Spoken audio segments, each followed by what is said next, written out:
আসসালামু আলাইকুম এবং শুভ সকাল। আজকের ব্লগটা শুরু করেছি সকাল 7:30 থেকে। আমার প্রিয় আপুরা যে যেখান থেকে আমার আজকের ব্লগটা দেখছেন, আশা করছি সবাই অনেক বেশি ভালো আছেন এবং সুস্থ আছেন।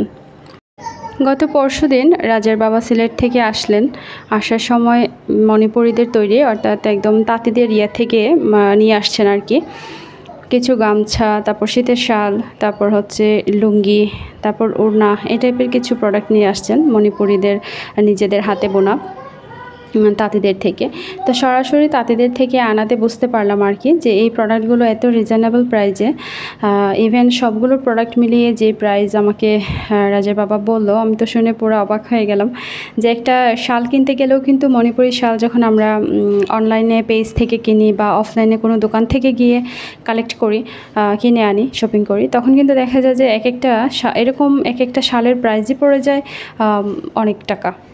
যে টাকা অ্যামাউন্টটা দিয়ে উনি এত সব জিনিস এনেছেন সেই অ্যামাউন্টটা একটা শালের প্রাইস পড়ে যায়, এরকম আর কি। তো এই মেরুন কালারটা এটা আমার জন্য, আর ব্ল্যাকটা হচ্ছে এটা রাজের বাবার জন্য। তো আমাদের দুজনের জন্য দুইটা নিয়েছেন আর কি। আর দুটোর কাজ একটু পার্থক্য আছে, মানে সাজের মধ্যে, বুননের মধ্যে একটু আছে আর কি, মানে ডিজাইনটার মধ্যে, পাড়ের এবং ফুলের ডিজাইনটার মধ্যে। এছাড়া দুটোই দেখলাম যে বুননটা হচ্ছে ছোটো ছোটো স্কোয়ার শেপের মধ্যে বুননটা, কি বলবো, কোটার মতন আর কি। বুননটা কোটা শাড়ি হয় না, ছোটো ছোটো বক্স বক্স এরকম, মানে দেখেই বোঝা যাচ্ছিল অনেক আরামদায়ক, এবং ধরেও বুঝতে পেরেছি শীতের সময় যথেষ্ট আরামদায়ক হবে আর কি। আনার পর থেকে ভাবছিলাম যখন খুলবো আর দেখবো তখন আপনাদেরকে সাথে নিয়েই দেখবো, তার জন্যই আর প্যাকেটগুলো খুলিনি। তো আজকে এই প্যাকেটগুলো নেড়ে চেড়ে দেখলাম আর কি খুলে, তো আপনাদের সাথে শেয়ার করলাম।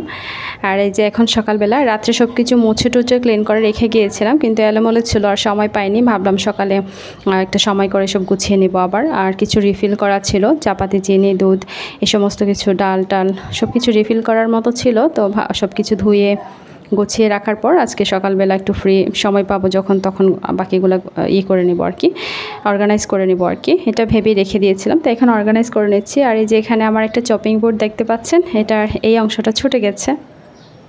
নেক্সট টাইম হয়তো এটা দিয়ে কোনো DIY করব এবং আপনাদের সাথে শেয়ার করব, এই আর কি। তো এটা রেখে দিয়েছি, এটা ফেলে দিইনি। আর এটা DIY না করলেও কিন্তু এটা আবার সুন্দর করে ব্যবহার করা যাবে। একটু যদি স্ক্র্যাপার দিয়ে ডলে এটাতে কিছু ক্লিয়ার ভার্নিশ হয় না কাঠের, ওই ক্লিয়ার ভার্নিশ একটু দিয়ে দিই। আর ওই যে ভাঙা অংশটা যেখান থেকে লোহাটা ছুটে গেছে সেখানে ছোটো ছোটো পিং বা লোহা টুকে দিই, তাহলে কিন্তু এটা আবার পুনরায় আরও কয়েক বছর ইউজ করা যাবে। অনেক দিন পর আজকে মনে হচ্ছে মিষ্টি একটা সকালের দেখা পেয়েছি, স্নিগ্ধ একটা পরশ পেয়েছি। ঠিক কতদিন পর সেটা বলতে পারবো না। তো চলেন, গোছগাছ মোটামুটি শেষ হয়ে গেছে, চলেন চা তৈরি করে নিয়ে আগে। চা খেতে খেতে একসাথে বসে গল্প করব। চা খোরদের হচ্ছে গিয়ে সকাল, দুপুর আর সন্ধ্যা বলতে কোনো সময় নেই। যখন চায়ের হাইপ উঠবে তখনই চা খেতে হবে, এটা হচ্ছে গিয়ে কথা। মানে চায়ের স্বাদ কেমন সেটা বড় কথা নয়, চায়ের অনুভূতিটা কেমন, অর্থাৎ যখন চা খাচ্ছি তখন মনে মনে কী ভাবছি, আশেপাশের স্মৃতিগুলো কি হচ্ছে, বা চায়ের ক্রেজ উঠেছে, চাটা পান করতে হবে।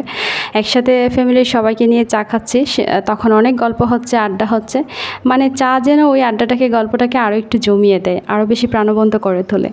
তো এক কাপ চা মানে শুধুমাত্র এক কাপ চা নয়, সেখানে আশেপাশে অনেক গল্প থাকে, অনেক স্মৃতি থাকে, অনেক অনুভূতি থাকে। তো চাটা তৈরি করে নেব, চা খাবো, আপনাদের সাথে গল্প করব, ব্লগের কিছু কাজ করব, সব কিছু মিলিয়ে ঝিলিয়ে তারপর সকালটা শুরু করে দিলাম। সকালের শুরুতে এক কাপ চা দিয়ে হলে মন মেজাজ সব কিছুই ফুরফুরে হয়ে যায়, চাঙ্গা হয়ে যায়, ভালো লাগে। আমার মনে হয় আমার আপুরাও আমার মতোই সেম, যদিও খালি পেটে উঠে এরকম ঘন চা খাওয়া ঠিক না, কিছু করার নেই, চা প্রেমীদেরকে এগুলো বলে কোনো লাভ নেই। স্বাস্থ্যের অজুহাত দেখিয়ে আসলে এগুলো পারা যায় না সব সময়। এক কাপ উষ্ণ অভ্যর্থনায় সকালের শুরু মন্দ হয় না কিন্তু, কি বলেন? রাজ বলল খিচুড়ি খাবে মুরগির মাংস দিয়ে, তো ওটাই করছি, এখন প্রিপারেশন নিচ্ছি। আর আমার মনে হয় না আমার খিচুড়ি রেসিপি, আমি কয়েকভাবে খিচুড়ি করি, আজকে যেটা করব সেটা আপনাদের সাথে কখনো শেয়ার করেছি বলে মনে হয় না। তো আজকে এই রেসিপিটা আপনাদের সাথে শেয়ার করব। বিশ্বাস করেন একটুখানি 19-20 করে যখন রান্না করি তখন তার স্বাদ বদলে যায়, ঘ্রাণ বদলে যায়। এবং শুধু আমি দেখেছি যে কিছু সময় আছে সব উপকরণ সেম রেখে টেকনিকটা একটু ডিফারেন্ট করলেও কিন্তু স্বাদের অদল-বদল হয়ে যায়। তো সেই জায়গা থেকে আর কি আমি এই রেসিপিটা আজকে আপনাদের সাথে শেয়ার করছি। হয়তো অনেকে আমার মতো করে রান্না করেন, তবে এটা আমার নিজস্ব আইডিয়া। এইভাবে আমি দেখা গেছে যে একটা রেসিপি নিয়ে আমি কয়েকভাবে রান্নার এক্সপেরিমেন্ট করতাম একটা সময়, যখন সংসারের শুরু থেকেই রান্নার প্রতি ঝোঁক ছিল বেশি। তো ওই জন্যই আর কি বিভিন্নভাবে এক্সপেরিমেন্ট করে দেখতাম যে কিভাবে কি রেজাল্ট আসে না আসে। তো সেই জায়গা থেকে কিছু রান্না নিজস্ব তা তৈরি হয়ে গেছে নিজের রান্নায়। তো সেটাই আজকে আপনাদের সাথে শেয়ার করছি আর কি, এরকম আরও একটা রেসিপি। তো আজকের খিচুড়িটা আমি রান্না করব যেভাবে, এখানে কাঁচা পেঁয়াজ ইউজ করব না একদমই, এটা ভাজা বেরেস্তা করে নিয়ে তারপর ইউজ করব।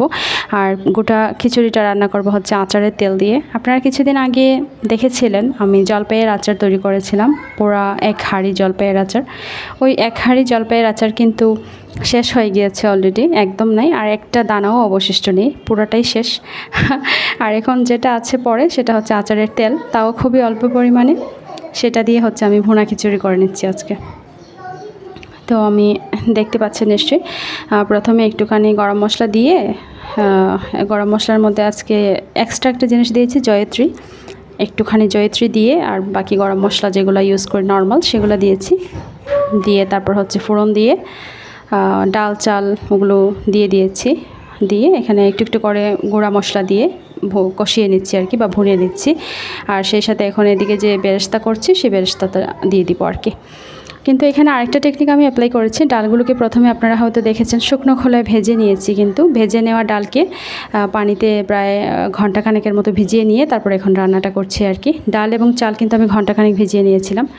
আর আজকে যে চালটা আমি খিচুড়িতে ব্যবহার করেছি এটা চাষি চিনি গুঁড়া চাল বা যেগুলোই আছে বাজারে ওরকম কিছু না, নর্মাল যে আতপ চালগুলো হয় আমরা ভাত রান্না করে খাই সেই আতপ চাল, ওটা দিয়ে করছি আর কি। এখন পানি ইউজ করেছি এখানে আসলে ফুটন্ত গরম পানি, তাও দ্বিগুণ পানি করেছি, মানে এখানে যতটুকু চাল নিয়েছি তার দ্বিগুণ পানি ইউজ করেছি। আর কিছু কাঁচামরিচের পিছন দিকটা চিড়ে নিয়ে তারপর ব্যবহার করছি। তো এই পর্যায় পর্যন্ত কিন্তু আগুনের হিট একদম হাইতেই ছিল। তো যখন পানিটা শুকিয়ে আসছে আপনাদেরকে নেড়েচেড়ে আমি দেখিয়ে দিয়েছি, তখন আমি ঢাকনা দিয়ে 5 মিনিট কুক করে নিয়েছি। এবং পানিটা যখন প্রায় শুকিয়ে গিয়েছে তখন আমি এভাবে ভাপে দিয়েছি, অর্থাৎ নিচের পাতিলে কিছুটা পানি রেখে দিয়েছি, পানি ফুটবে, আর উপরে খিচুড়ি পাতিলটা বসিয়ে রেখেছি। তো এতে করে হয় কি খিচুড়িটা এত সুন্দর ফেটে যায় আর ঝরঝরে হয়ে যায়, মানে এত ভালো লাগে খিচুড়িটা, একদম ঝরঝরে আর মজাদার সুস্বাদু ফ্লেভার, নিচে কোনো পোড়া কিছু নাই, পোড়াটা খিচুড়ি একদম তুলে ফেলা যায়, আলাদা করে ফেলা যায়, নিচের দিকে একটুও লাগবে না। এবং এভাবে যখন আমি রান্না করেছি আমি বেস্ট রেজাল্ট পেয়েছি। এই টেকনিকটা যদি ভালো লেগে যায় তাহলে প্লিজ একটা লাইক দিয়ে দিবেন ভিডিওতে, আর আমার চ্যানেলটা সাবস্ক্রাইব করার অনুরোধ রেখে যাচ্ছি, প্লিজ সাবস্ক্রাইব করে দিবেন। আর এখন আমার রান্নাটাও প্রায় শেষ পর্যায়ে, আমি সব কিছু আবারও গোছগাছ করে নিচ্ছি, আর কিছু ভিডিওতে নিচ্ছি না আজকে। আর এখানে হচ্ছে গিয়ে মৌসুমি ফল তাল, কাঁচা তাল। তো কাঁচা তালের এই শ্বাস খেতে আমার অনেক পছন্দ। তো কেয়ারটেকারকে বলেছি ও আসবে, এসে কেটে দিয়ে যাবে সবগুলো, ফ্রিজে রাখবো, আস্তে ধীরে খাবো আর কি। আর এই যে এখন হচ্ছে গোধূলিবেলা, আমরা দুজনে বসে একসাথে চা খাচ্ছি, আমি আর আমার হাজব্যান্ড। আর এই সিনটুকু আপনাদের জন্য নিয়ে রেখেছি। সন্ধ্যা পরবর্তী সময়ে কিছু ফ্রুটস কেটে দিয়েছি, বিকালে সবাই ঘুমাচ্ছিল তাই বিকালে আর কাটিনি, ঘুম থেকে ওঠার পরে ফ্রুটস দিয়ে দিয়েছি একেবারে। তো সবাই খাবো এখন আস্তে ধীরে। আর আজকের ব্লগটা এখানেই শেষ করছি, পরবর্তী ব্লগে ইনশাল্লাহ DIY থাকছে। টিউন করার জন্য অসংখ্য ধন্যবাদ এবং সাথে থাকার জন্য অনুরোধ করছি, প্লিজ ছেড়ে যাবেন না। আর সবাইকে অসংখ্য ধন্যবাদ আমার ভিডিওগুলো কষ্ট করে দেখার জন্য। আর সবাই অনেক বেশি ভালো থাকবেন। আজ এ পর্যন্ত, আসসালামু আলাইকুম।